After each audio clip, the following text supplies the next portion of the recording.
গ্রামে গ্রামে আমাদের ছড়িয়ে পড়ে হিন্দু জাতিকে সংগঠিত করতে হবে। হিন্দু ত্রাণকর্তা শ্রীমৎ স্বামী প্রদীপ্তানন্দজি মহারাজ আজকের সভায় উপস্থিত আছেন এবং আর কিছুক্ষণ পরে হিন্দু আরেকজন নেতা উপস্থিত হবেন, যিনি শুভেন্দু অধিকারী মহাশয়। তিনিও পথে চলে এসেছেন প্রায়। তিনিও আজকের এই সভা মঞ্চে উপস্থিত হয়ে আজকের হিন্দু জাতির ঐক্যবদ্ধের কথা বলবেন। আমরা সবাই জানি স্বামী কোনো সুরক্ষা সমিতি চেষ্টা চালিয়েছেন, আমি তাকে সাধুবাদ জানাই। আর সেই হিন্দু ধর্ম কি?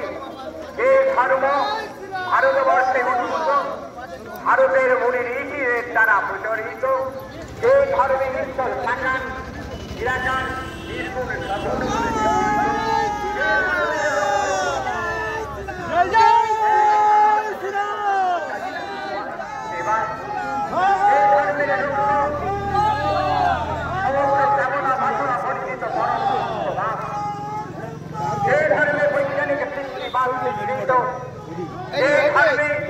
মানুষকে আশিকতা পরিমুক্ত করে দেবত্বে উন্নীত করে, তাই হিন্দু।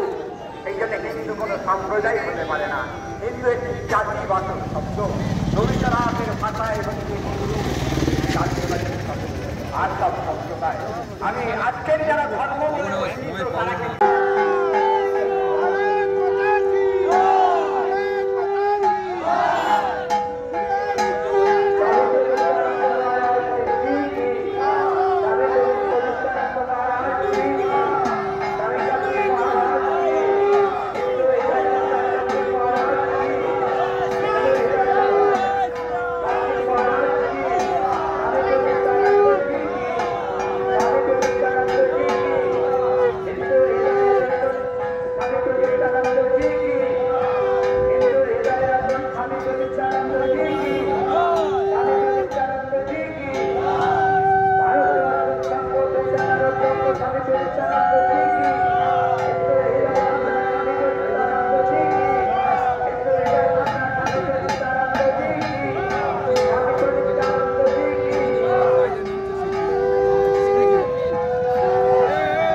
এই বার্তা দেওয়ার জন্য সত্য পদ্মশ্রীপ্রাপ্ত হওয়ার জন্য যিনি মনোনীত হয়েছেন, আধ্যাত্মিক ক্ষেত্রে যাকে মনোনীত করা হয়েছে, তিনি আজ আমাদের মধ্যে উপস্থিত হয়েছেন।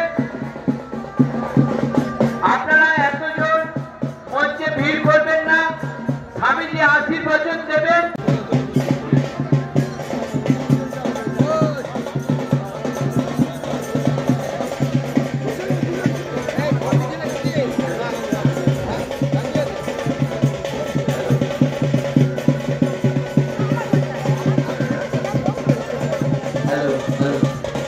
সমস্ত আজকে ধর্মসভায় যারা উপস্থিত হয়েছে প্রত্যেককে আমাদের বিনম্র অনুরোধ, আমরা হিন্দু জাতি পৃথিবীর প্রাচীনতম সভ্যতা ও সংস্কৃতিকে বহন করে চলেছি।